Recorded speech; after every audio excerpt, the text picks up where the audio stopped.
Alors, en ce qui concerne les techniques pour changer de direction, on va aborder d'abord la propulsion circulaire et ensuite la rétro-propulsion circulaire.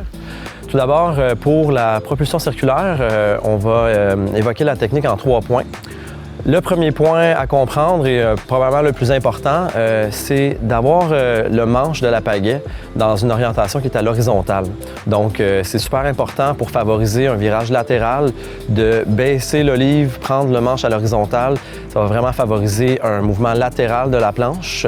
Le deuxième point, un peu plus technique, la main sur l'olive ne bouge pas, mais la main inférieure sur le manche va monter quelque peu pour augmenter le rayon de virage. Donc, en ayant la poigne sur le manche un peu plus raccourcie, on va être plus en mesure d'effectuer un virage qui est beaucoup plus large. Donc, ça va favoriser, encore une fois, une bonne propulsion circulaire.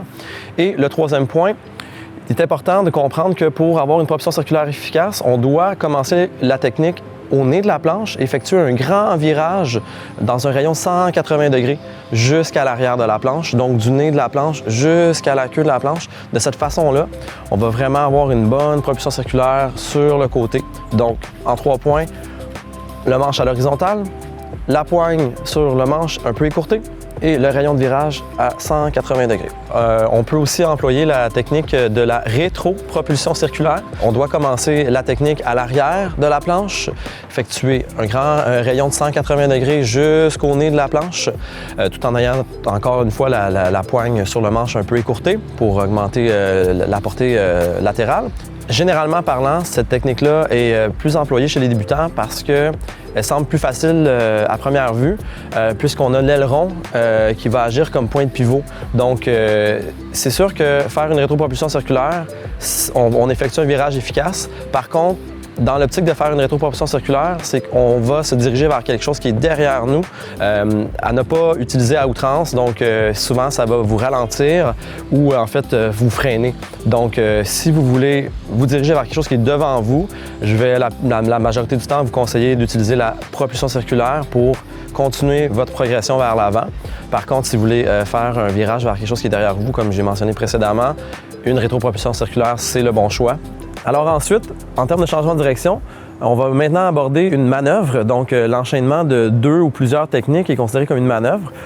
L'enchaînement de la rétropropulsion circulaire suivi de la propulsion circulaire va nous faire faire un demi-tour. Essentiellement, l'usage de cette manœuvre-là est très important parce que en 2 coups de pagaie, on va effectuer un 180 degrés sur nous-mêmes pour se diriger vers un point qui est complètement à l'opposé de notre direction.